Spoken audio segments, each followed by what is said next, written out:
बिस्मिल्लाहिर्रहमानिर्रहीम। नाज़रीन अस्सलाम वालेकुम, मैं हूँ इमरान नसीम। नाज़रीन, सुप्रीम कोर्ट से जो बड़ी ख़बर आपके साथ हम शेयर करने जा रहे हैं वो ख़बर है आइन के मुहाफ़िज़ जजेस के आपस में टकराव की। सुप्रीम कोर्ट में इस सिलसिले में क्या बड़ी हलचल हुई है, एक तो इस बड़ी ख़बर की डिटेल प्रोग्राम में आपके साथ हम शेयर करेंगे। लेकिन प्रोग्राम का आगाज़ हम करेंगे जो बानी तहरीक इंसाफ इमरान ख़ान की उम्मीदों पे पानी फिरा है और जो चीफ़ जस्टिस सरफराज डोगर साहब उन्होंने क्या खड़ा किया है, कुछ और भी अहम डेवलपमेंट्स हैं, उन ख़बरों की तफसीलात भी प्रोग्राम में आपके साथ हम शेयर करेंगे। तो पहली ख़बर से नाज़रीन गुफ्तगू का आगाज़ करने से पहले आप जानते हैं कि आज 6 अक्टूबर है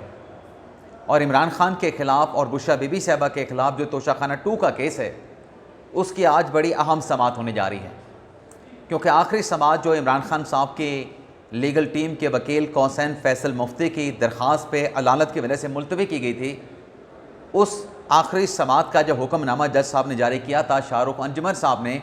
उसमें ये वाज़े तौर पे अदालत में कह दिया गया था कि अब किसी सूरत जो तोशाखाना 2 केस की समाअत है इसको मुलतवी नहीं किया जाएगा। इमरान ख़ान के वकला को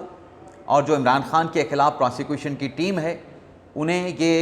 कहा गया था कि आपने हर हाल में आज अपनी हाज़िरी को यकीनी बनाना है, क्योंकि आज की अदालती कार्रवाई में जो FIA के तफ्तीशी हैं शाहिद परवेज़, उन पे जिरा के प्रोसेस को मुकम्मल किया जाएगा। और अदालत ने यह भी हुक्म दिया था कि अब ये जो केस है तोशाखाना 2 का, ये रोज़ाना की बुनियाद पर चलेगा। तो तोशाखाना 2 केस की समाअत के सिलसिले में पाकिस्तान तहरीक इंसाफ के रहनुमा, जो प्रोसिक्यूशन की टीम है, जो इमरान ख़ान साहब की लीगल टीम है, वहाँ पर जो रिपोर्टर मौजूद हैं उनके मुताबिक इमरान ख़ान साहब की लीगल टीम पहुँच चुकी है, जज साहब पहुँच चुके हैं। तो आज की इस अदालती कार्रवाई का जो भी नतीजा सामने आता है उसकी तफसीलात नेक्स्ट वीडियो लॉग में आपके साथ हम शेयर करेंगे। लेकिन इमरान ख़ान साहब की उम्मीदों पर पानी कैसे फिरा है नाज़रीन, ये नाज़िम मामला है जो ATC में 9 मई का केस है GHQ रावलपिंडी अटैक से मुतल्लिक, जिसमें इमरान ख़ान साहब की जो वीडियो लिंक के या व्हाट्सएप के ऊपर जो हाज़िरी है उसको Lahore high court Rawalpindi bench में चैलेंज किया गया था। आज इस केस की वहाँ पे समाअत थी, लेकिन आज जो डिवीज़न बेंच था, डिवीज़न बेंच के जो सरबराह थे जैसे सदाकत अली ख़ान साहब, उनकी रुख्सत के बायस आज की अदालती कार्रवाई को जो है वो आइंदा हफ्ते तक जो है वो मुलतवी कर दिया गया है। अब आपको याद होगा कि इस केस में जो इमरान ख़ान साहब की लीगल टीम है GHQ रावलपिंडी हमला केस में, उन्होंने अदालत से 7 अक्टूबर तक की मोहलत ली थी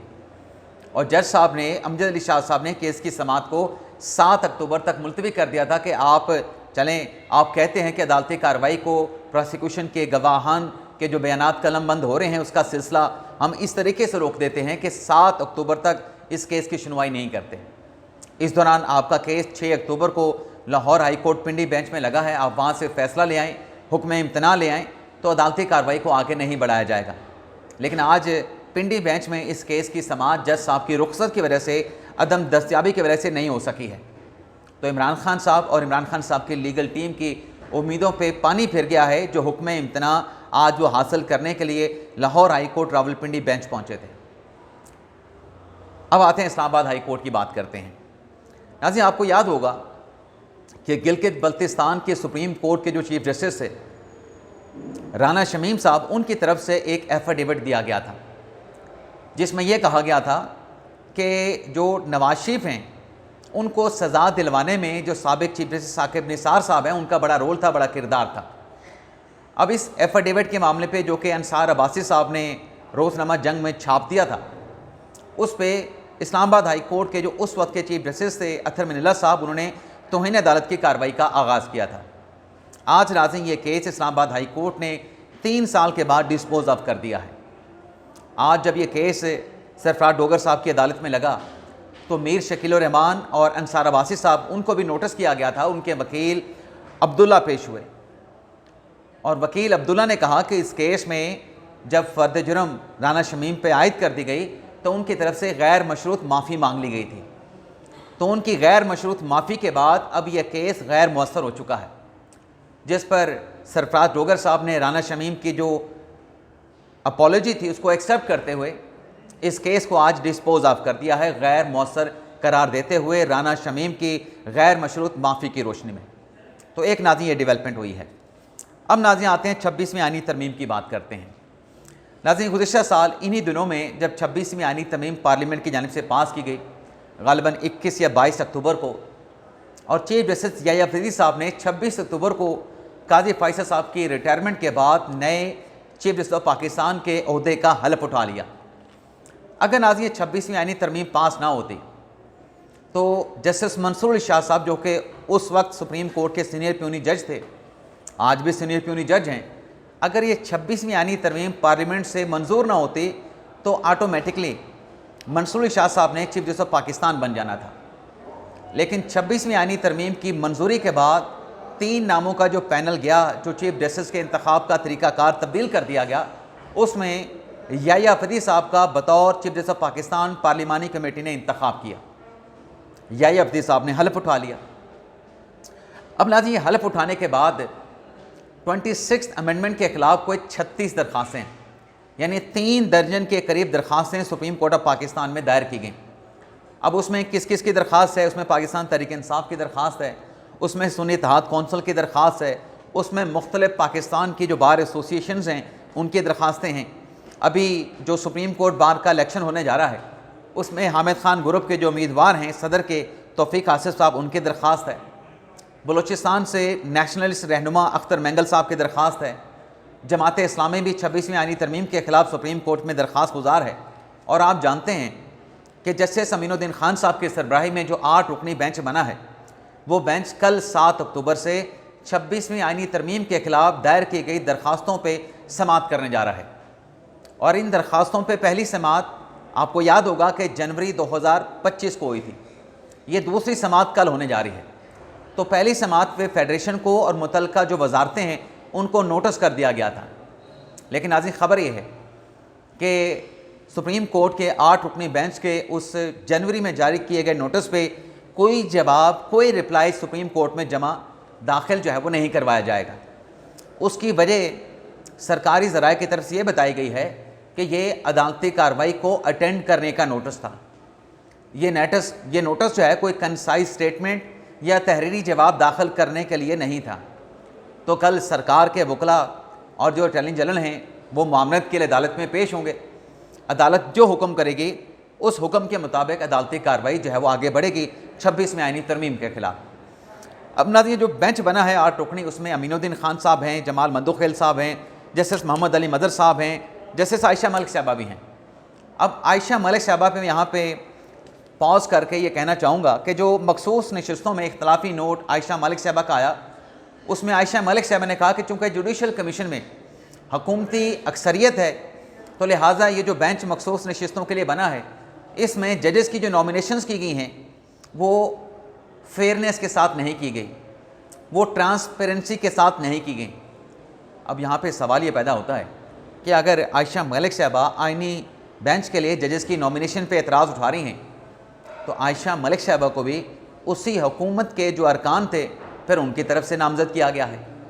अगर हुकूमती अरकान ने सिर्फ उन्हीं जजेस को आईनी बेंच के लिए इंतखाब किया था तो फिर आयशा मलिक साहबा आईनी बेंच के लिए कैसे नामज़द हो गई? तो एक ये बात। 5वें जज नाज़रीन आईनी बेंच के जस्टिस हसन रिजवी साहब हैं, जस्टिस मुसर्रत हिलाली साहबा हैं, जस्टिस नईम अख्तर अफ़गान साहब हैं और जस्टिस शाहिद बिलाल साहब हैं। अब नाज़रीन कल के समाज से पहले जो सुप्रीम कोर्ट में एक बड़ी हलचल हुई है, उस डेवलपमेंट पे आने से पहले नाज़रीन जो चीफ जस्टिस याह्या अफरीदी साहब हैं उन्होंने बड़े दबंग अंदाज में इस 26वीं आईनी तरमीम के अवाइल में ही जब ये चैलेंज हुई थी, ये वाज़े कर दिया था कि 26वीं आईनी तरमीम के ख़िलाफ़ दरख्वास्तों पर जब भी बेंच बनेगा मैं उन दरख्वास्तों को सुनने वाले बेंच का हिस्सा नहीं बनूंगा। अब उसकी वजह क्या थी? उसकी वजह बड़ी सादी सी थी, क्योंकि याह्या अफरीदी साहब जो हैं वो 26वीं आईनी तरमीम के बेनिफिशरी हैं। 26वीं आईनी तरमीम के तहत वो चीफ जस्टिस ऑफ पाकिस्तान बने। 3 नामों का पैनल गया, पैनल में उनका नाम आखिरी नंबर पे था, लेकिन चूँकि एक आईनी रिक्वायरमेंट हो चुकी थी, एक तब्दीली आईनी तरमीम के तहत आ चुकी थी, तो वो उस दौड़ में शामिल हो गए याह्या अफरीदी साहब। अदरवाइज़ तो उन्होंने 2029 या 2030 में जाके याह्या अफरीदी साहब ने चीफ जस्टिस ऑफ पाकिस्तान बनना था, 28 या 29 में जाके बनना था। अब याहिया अफरीदी साहब ने इनकार किया, चूँकि वो बेनिफिशरी हैं तो वो क्यों बैठे एक ऐसे केस में जिसमें वो ज़ाती तौर पे जो है वो उनको फ़ायदा हो चुका है, वो उनको एक मनसब चीफ जस्टिस ऑफ पाकिस्तान का मिल चुका है। अब नाज़रीन, जो सुप्रीम कोर्ट के फ़ैसले हैं उन फैसलों में ये पैरामीटर्स तय कर दिए गए हैं कि जो बेनिफिशरी होगा वो अपने मामले से जुड़े केस को नहीं सुनेगा। उसको याहिया अफरीदी साहब ने उस फैसले को फॉलो किया, लेकिन उस प्रिंसिपल में ये भी बात शामिल है कि जो अफेक्टी होंगे, जो मुतासरा जजेस होंगे, वो भी 26वीं आईनी तरमीम के मतलब वो भी अपना ऐसे किसी केस में नहीं बैठेंगे जिसमें उनका कोई राइट जो है वो मुतासरा फरीक हों या बेनिफिशरी हों या उस केस के साथ उनका कोई बराह रास्त लिंक बनता हो, तो उनको वो केस नहीं सुनना चाहिए। लेकिन मंसूर अली शाह साहब ने जो प्रैक्टिस एंड फ्यूचर कमेटी का एक इजलास किया था 31 अक्टूबर 2024 को 26वीं आईनी तरमीम के पास होने के कोई 9 या 10 दिनों के बाद, उसमें मंसूर अली शाह साहब ने तो कहा था कि फुल कोर्ट बनाया जाए। और पिछले दिनों एक लेटर भी आया था, उस लेटर में भी मंसूर अली शाह साहब ने कहा कि जो 26वीं आईनी तरमीम के बाद जजेस सुप्रीम कोर्ट में इंडक्ट किए गए हैं, एलिवेट किए गए हैं, उनको निकाल के बाकी जो जजेस हैं उन पर मुश्तमिल बेंच बना के फुल कोर्ट बना के 26वीं आईनी तरमीम के खिलाफ दरखास्तों पर समाअत की जाए। अब ये जो मंसूर अली शाह साहब का ये जो स्टांस है, इस पे जैसे मैंने कहा कि उनको मुतासरा फरीक के तौर पे इस मामले पे इतना प्रेस एम्फसाइज नहीं करना चाहिए, क्योंकि अगर बेनिफिशरी नहीं बैठ सकता तो अफेक्टिव भी उस बेंच में नहीं बैठ सकता। लेकिन यहाँ पे बहुत सारे ऐसे एलिमेंट्स मौजूद हैं, ऐसी ताकतवर लॉबीज़ मौजूद हैं, वकला में मौजूद हैं, सिविल सोसाइटीज़ में मौजूद हैं, सियासतदानों में मौजूद हैं, जो ये गेम प्लान लेके चल रही हैं कि फुल कोर्ट बने जी 26वीं आईनी तरमीम की दरख्वास्तों पे समाअत करने के लिए। पिछले दिनों एक दरख्वास्त भी आई थी, मुस्तफ़ा नवाज़ खोखर साहब ने, जो कि तहरीक तहफ़्फ़ुज़ पाकिस्तान के नाम से जो तहरीक इंसाफ और दीगर छोटी छोटी अपोजिशन जमातों की एक तहरीक है, मुस्तफ़ा नवाज़ खोखर साहब उसके सेक्रेटरी हैं, तर्जमान हैं, उनकी तरफ से दायर की गई कि मंसूर अली शाह साहब के 31 अक्टूबर 2024 की प्रैक्टिस एंड फ्यूचर कमेटी के फैसले के मुताबिक इसमें फुल कोर्ट बनाया जाए। अब मंसूर अली शाह साहब कैसे बैठ सकते हैं, जो सवाल उठ रहा है। लेकिन उनको बिठाने का मकसद ये है, जो इस किस्म की दरख्वास्तें आती हैं, मुस्तफ़ा नवाज़ खोखर की उस दरख्वास्त पे एतराज़ात लगा के उसको वापस कर दिया गया था, लेकिन उसका सीधा सीधा मतलब ये है कि याहिया अफरीदी साहब का धड़न तख्ता किया जाए और हमारा चीफ जस्टिस जो है वो मंसूर अली शाह साहब है। और जब मंसूर अली शाह साहब बैठेंगे फुल कोर्ट में, क्योंकि अफरीदी साहब तो ऑलरेडी इनकार कर चुके हैं,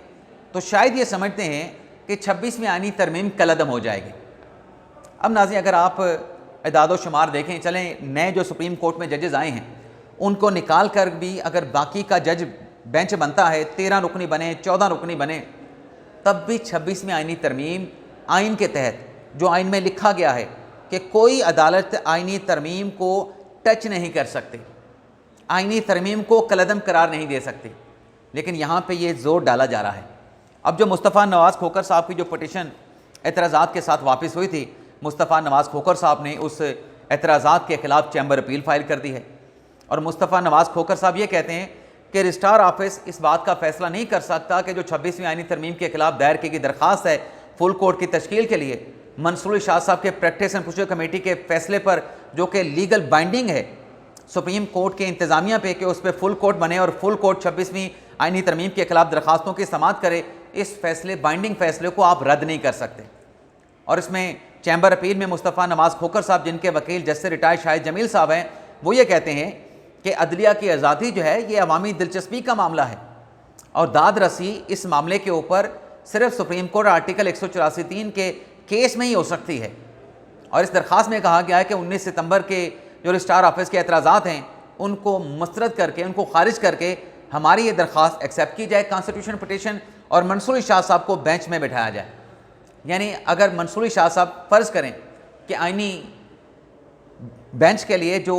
जजेस नॉमिनेट करने का जो फोरम है जुडिशल कमीशन, वहाँ से अगर मंसूर अली शाह साहब नामज़द हो जाते हैं तो वो तो फिर आइनी बेंच के सरबराह होंगे। लेकिन इसके बावजूद भी अगर ये सिनेरियो हो भी जाए नाज़रीन,